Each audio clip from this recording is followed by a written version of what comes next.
Halo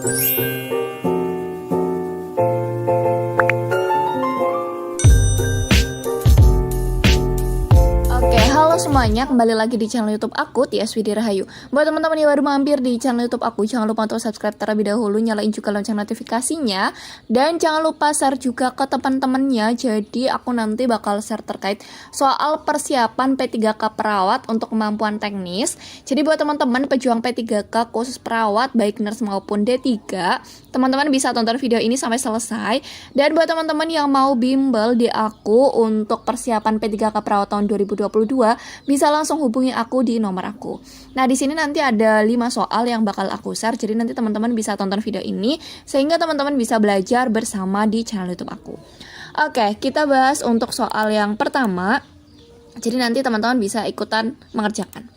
Oke, soal yang pertama ini terkait soal tetesan infus, di mana ini ada pasien A bermaksud diberikan cairan NaCl 0,9% sebanyak 250 cc dalam 2 jam. Jadi waktunya itu 2 jam.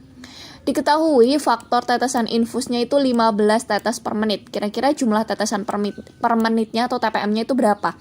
Apakah yang A 30 tetes per menit, kemudian yang B 33 tetes per menit, yang C 32 tetes per menit, yang D 31 tetes per menit, dan yang E 32 tetes per menit. Oke, dalam hitungan detik ya teman-teman, silakan untuk dikerjakan. Oke, kita langsung bahas karena ini udah 5 detik ya teman-teman. Oke, jadi di sini kita menggunakan rumus. Ini rumusnya adalah kebutuhan cairan dikali faktor tetes dibagi waktu per menit. Jadi di sini kebutuhan cairannya adalah 250 cc.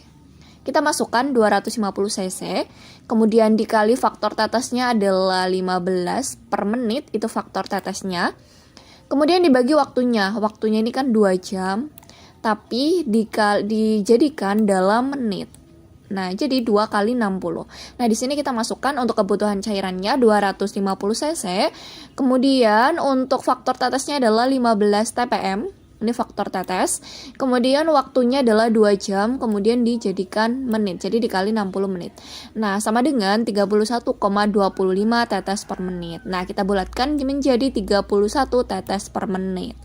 Nah, di sini jawaban yang tepat yaitu yang D ya teman-teman.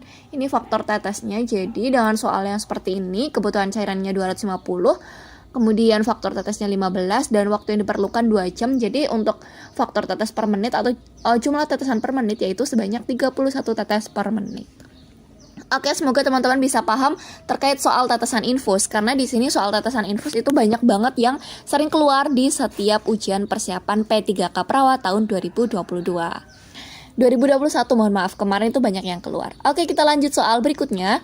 Nah, di sini sebelum lanjut ke soal berikutnya, di sini tuh aku buka bimbel khusus persiapan P3K perawat di bulan Juni. Jadi bulan kemarin itu udah dibuka dari bulan Ramadan dan berlangsung atau berakhir itu hari ini pada tanggal sekarang adalah 29. Itu gelombang 1 tuh udah selesai, 29 Mei 2022 itu udah selesai. Jadi buat teman-teman yang pengen melanjutkan di buka bimbel bulan Juni, itu untuk promo itu buat teman-teman yang baru 250.000 karena aslinya itu 300. Kemudian untuk alumni, ini alumni bimbel yang udah ikut di gelombang sebelumnya, ini harganya 200.000 yang teman-teman pengen melanjutkan di bulan Juni. Kemudian itu ada 15 kali pertemuan sampai ujian P3K perawat. Nanti juga ada tryout yang bakal aku share. Kemudian ada juga latihan-latihan soal yang bakal aku bahas di channel YouTube aku, kemudian di Telegram maupun di Google Drive yang nanti bakal aku Google Form ya bakal aku berikan ke kalian. Kemudian juga ada rekaman bimbel dan kuis di Telegram. Nah, buat teman-teman ada modulnya juga. Buat teman-teman yang berminat bisa langsung hubungi aku di sini ya, 0899884311. Ini WhatsApp ya. Jadi buat teman-teman nggak perlu telepon ke seluler karena di sini tuh bisa WhatsApp. Itu aktif selalu. Oke, buat teman-teman yang mau bergabung, ini khusus peserta bimbel atau alumni 200.000. Buat teman-teman yang baru 250.000. Bisa langsung hubungi aku di sini kontaknya. Oke, kita lanjut soal berikutnya. Nah, di sini soal yang kedua, ini masih tetesan infus. Seorang dokter memberikan instruksi untuk memberikan cairan IV sebanyak 2000 cc per 24 jam dengan faktor tetes 30 tetes. Setelah 10 jam, kemudian perawat itu memantau cairan dan tersisa 1200 cc. Kira-kira berapakah tetes per menit yang harus diberikan pada jam berikutnya? yang A 50 tetes per menit, kemudian yang B 60 tetes per menit, yang C 42 tetes per menit, yang D 45 tetes per menit, dan yang E 52 tetes per menit. Nah, kira-kira ada berapa gitu kan? Karena di sini cairannya awalnya itu 2000, kemudian sudah berjalan atau sudah diberikan 10 jam, ini tinggal 1200. Jadi kan udah tersisa atau sudah berikan atau sudah diberikan itu sebanyak 800 cc. Jadi kira-kira tinggal 1200 itu berapa tetes per menit agar bisa selesai gitu. Bisa sebanyak 24 jam. Jadi kira-kira berapa gitu. Oke, silakan untuk dikerjakan. Oke, kita langsung bahas ya. Nah, di sini untuk rumusnya itu tetap sama ya. Cairan dikali faktor tetes dibagi jam dikali 60 menit kalau dalam waktu 60 menit. Nah, di sini kita cairannya tinggal berapa? Nah, karena di sini sudah diberikan 800 dan sisanya 1200, kita masukkan 1200. Kemudian faktor tetesnya adalah 30 dikali 30. Kemudian dibagi, ini tinggal berapa? Karena sudah berlangsung 10 jam, berarti tinggal 14 jam dikali 60 menit. Jadi faktor tetesnya ini 42,8 tetes per menit. Atau ini nggak bisa ya kalau dibulatkan, jadi kita bulatkan ke bawah aja. Jadi jawabannya adalah 42 tetes per menit. Kayak gitu. Kalau misal diketahui cairannya atau jumlah cairannya tuh ada 2, berarti teman-teman tinggal melihat yang paling bawah tersisa gitu. Kalian bisa dipahami kata-kata tersisa atau yang sudah diberikan kayak gitu. Oke, kita lanjut soal berikutnya. Soal nomor 3, ini Nyonya Y usia 40 tahun, berat badannya 60 kg, dirawat dengan pos operasi laparotomi hari kedua. Kemudian keadaan umumnya itu masih lemah dan kesadarannya kosmetis. Vital sign-nya tekanan darahnya 110/70 mmHg, HR-nya itu 88, RR-nya 20, suhunya 37, masih dipuasakan. Saat ini terpasang NGT, terbuka cairan berwarna kuning kehijauan sebanyak 200 cc. Infusnya itu terpasang dextrose 5%, tribantrain 1 ampul, Kolf 2000 cc per jam, terpasang kateter urin dengan jumlah urin 700 cc. IWL-nya juga 900 cc. Nah, di sini warna NGT-nya adalah sebanyak 200 cc. Kira-kira berapa sih balance cairan gitu?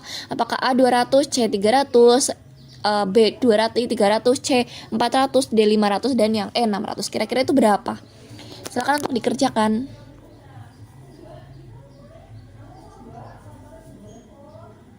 Oke, jadi kita bahas ya teman-teman. Nah, di sini untuk rumus balance cairan, yaitu cairan masuk dikurangi cairan keluar.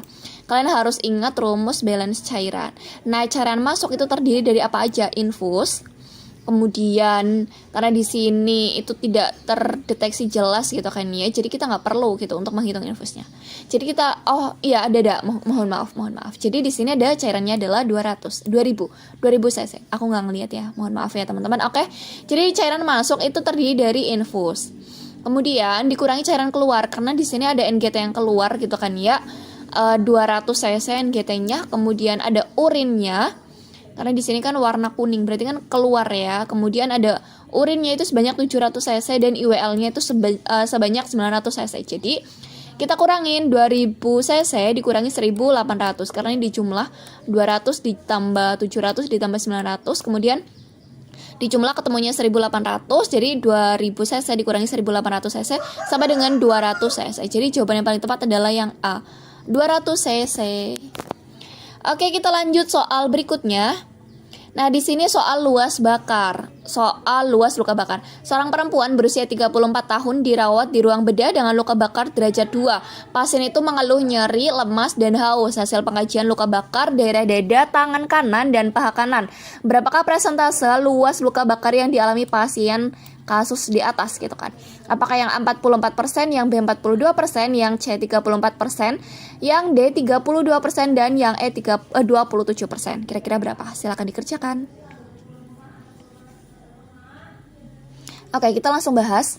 Nah, di sini untuk rumusnya kita menggunakan rumus rule of 9. Karena di sini kita lihat bahwa di dada berarti 9% ya. Kemudian tangan kanan 9%, kemudian paha kanan juga 9%. Jadi total adalah 27%. Jadi yang teman-teman.